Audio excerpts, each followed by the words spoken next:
our brains don't understand exponential progress very well. Kurzweil talked about exponential progress, and he talked about 64 squares on a chessboard.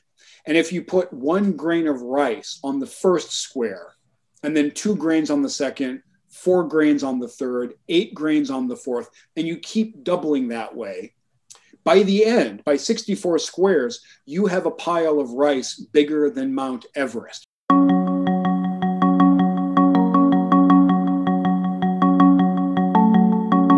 Hi, my name is Samir, and I'm really excited to host Andrew Mcafee to L&T Technology Services, Engineering Services Fireside Chat. Andrew Mcafee is a principal research scientist at MIT Sloan School of Management and the co-founder of MIT's initiative on digital economy. Welcome, Andy.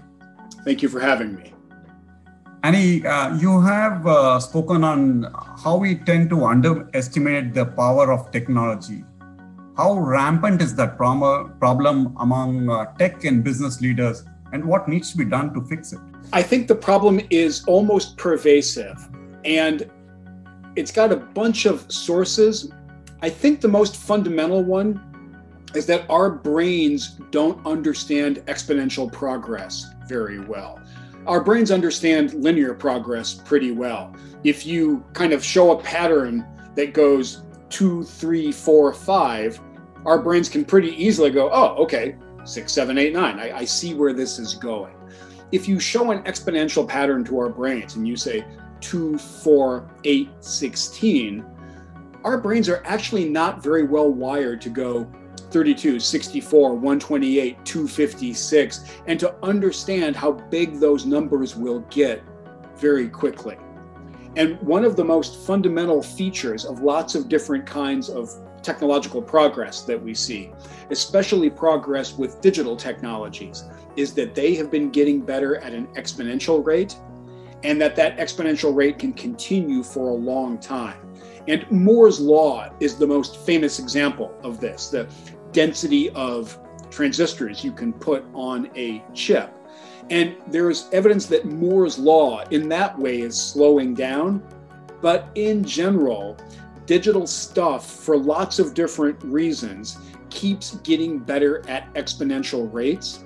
And when that happens, not just for a year or two, but for decades on end, you find yourself where we are now, where we are all carrying supercomputers around in our pockets, where we have almost infinite computing capacity in the cloud, where we finally have artificial intelligence and machine learning living up to all of its promises. I think what's going on is continued exponential progress combined with the efforts of incredibly smart, tenacious, innovative people all around the world using this digital toolkit to tackle difficult problems. I think it is very easy to underestimate that. I've been guilty of it, and I think most of us continue to underestimate it.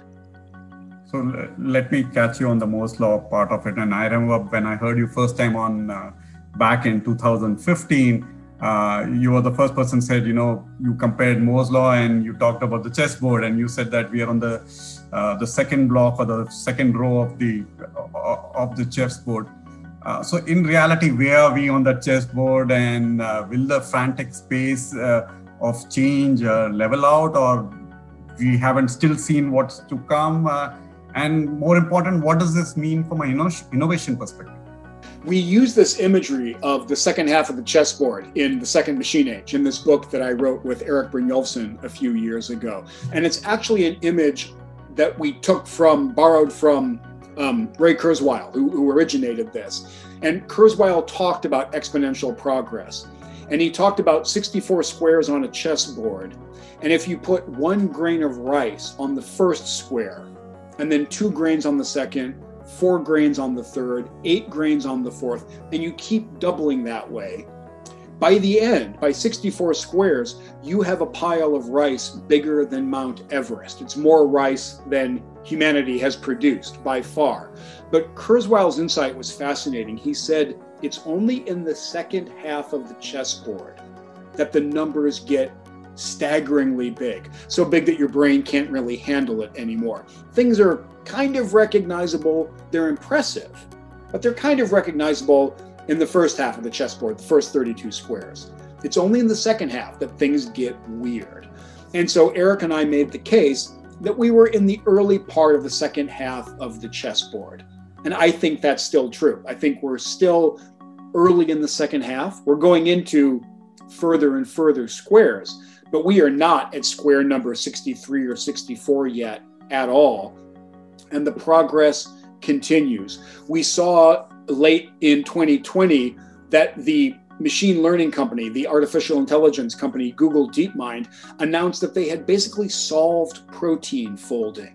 This is a 50-year-old challenge in biology.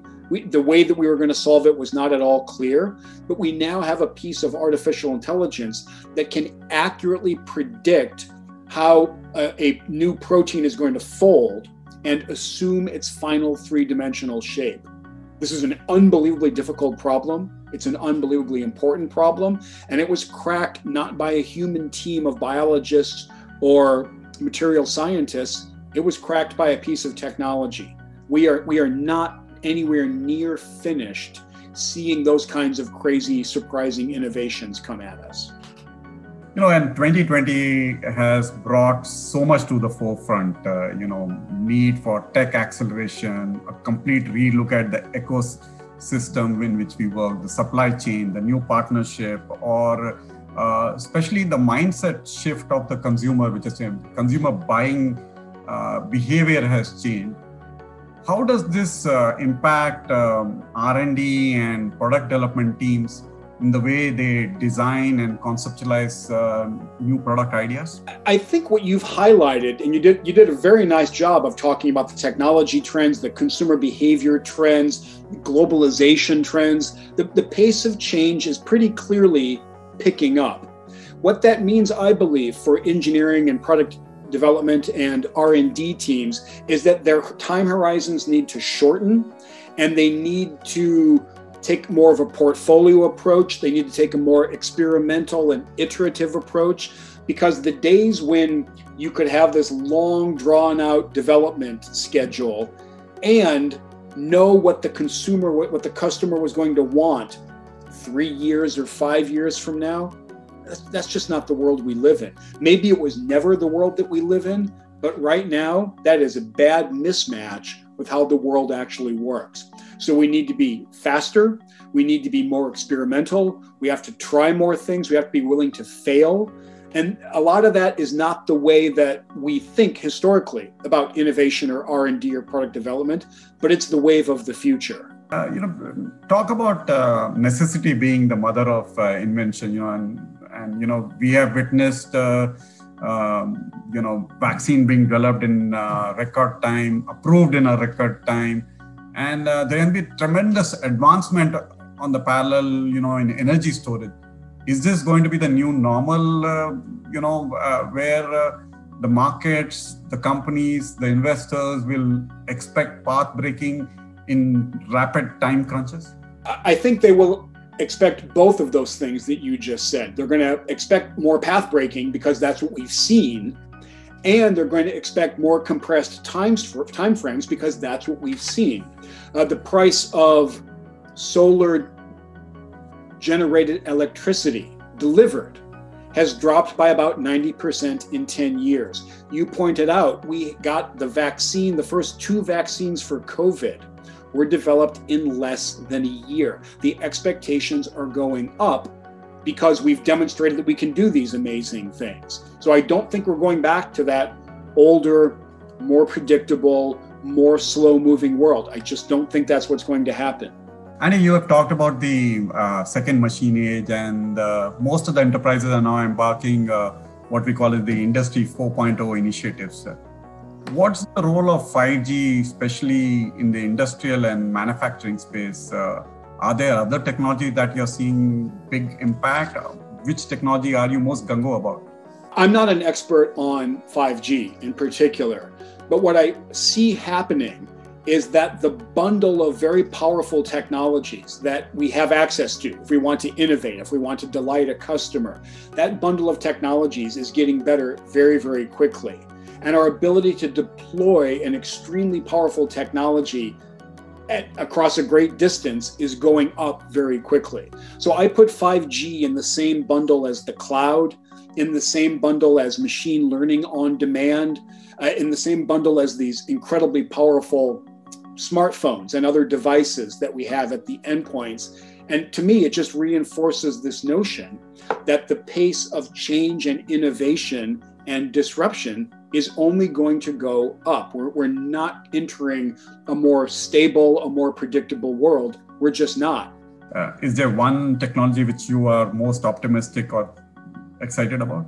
I don't think we've seen anything like the end of the crazy breakthroughs and the unexpected things coming out of machine learning, coming out of artificial intelligence as a discipline. I think we're going to continue to be blown away.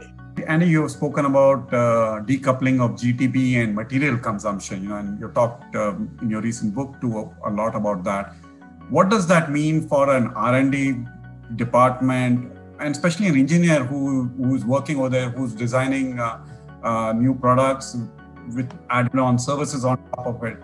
What should they aspire to be doing or doing differently?